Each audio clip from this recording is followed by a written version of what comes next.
guys, it's Rodimus Primal. I'm back with another video, and today I wanted to do a game review that brings two game series together in one awesome crossover title. As a Transformers fan, I had hoped there would have been a game based on it on the Nintendo Entertainment System. While we got two lackluster games on the Commodore 64, Capcom delivered the Mega Man series on the NES. Yeah, I know, it's not the same, but these games were always fun. And being someone who loved robots, I certainly enjoyed each game that came out. In the arcades, Capcom also refined the fighting game genre with Street Fighter, which began its super popularity with Street Fighter II in 1991. Bringing these two game series together would have been my kid self's dream. But it is now a reality with Street Fighter Cross Mega Man. Developed as a fan game by Xiao Zhongwei, sorry if I butchered that, Capcom would end up supporting the project for both franchises' 25th anniversaries, and released it for free in December of 2012. It initially had a few bugs and lacked any save feature, and was re-released a month later to fix those bugs and add a classic password system.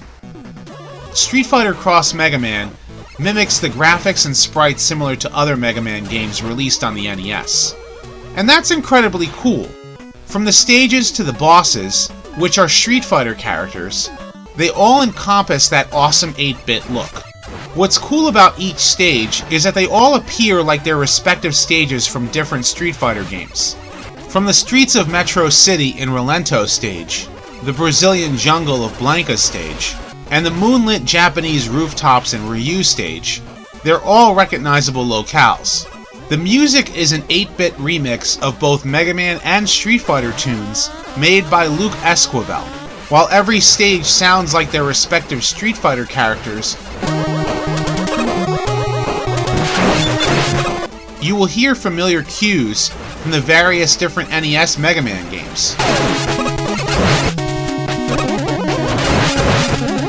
It's certainly a treat for anyone who has played both series of games, and they're impressively well done.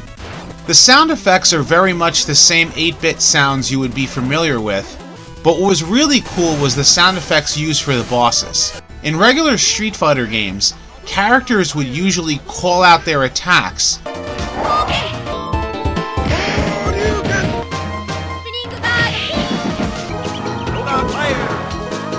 in Street Fighter Cross Mega Man. The familiar attacks use 8-bit versions of those attacks, which again, sound really cool. The gameplay is very much like previous Mega Man games. You can pick the bosses in any order, even though it's recommended that you face either Chun-Li or Ryu first. The level design itself, while of decent size, is not incredibly difficult, which is very good for casual players to enjoy. There even is a segment with Rush in Rose's stage, which is rather simple.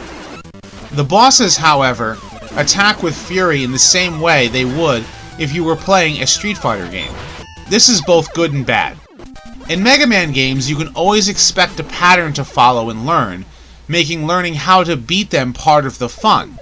The thing with this game, the bosses don't seem to have any pattern at all. You might find yourself able to beat a boss rather easy on one playthrough, but the next time around it might be harder even if you expect a certain attack. Once they take enough damage, they can also perform ultra combos, similar to Street Fighter IV. These are pretty powerful attacks, but are usually easy to avoid. Once you beat a boss, you collect their weapon, or in this case, one of their special moves, and can use it for the rest of the game.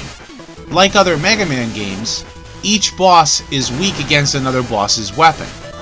This will make the game easier as you progress.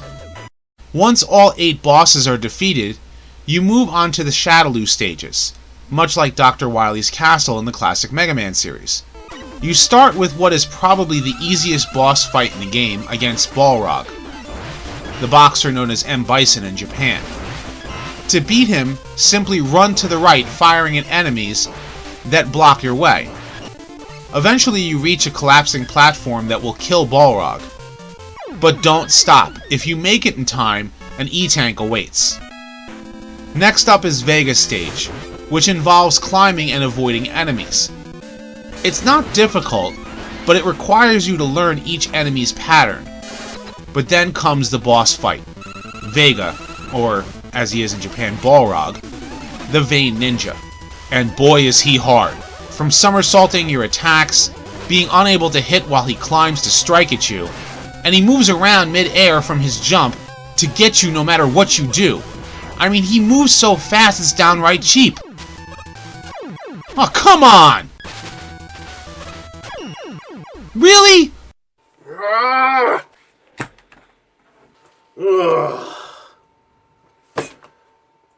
I gotta take a break.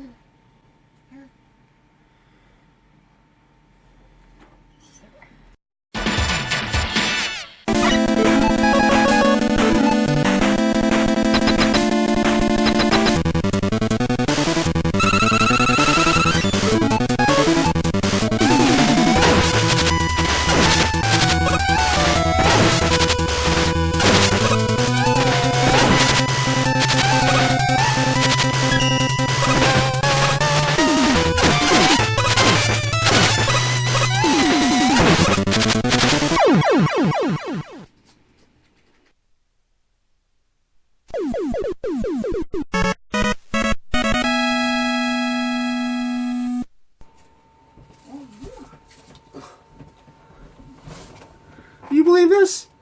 She beat Vega. Aerith, you beat Vega. On your own. Yeah. Yeah, you beat him. After beating Vega, you go to the Sin HQ, which leads to the typical boss rush stage. You face off against all 8 bosses again, and you can recharge your energy between fights by shooting the orb in the giant hand. After beating them, you face off against M. Bison, the dictator known as Vega in Japan. He's in a grassy field similar to the one seen in the Street Fighter Alpha series. He's nowhere near as hard as Vega was, but don't expect a walk in the park. The ending shows Mega Man and Ryu walking off into the sunset. Now there are 2 hidden bosses by getting a number of perfect wins against bosses. Sagat will appear in the same field before facing Bison, and Akuma will jump into the fight when Bison's life is halfway down.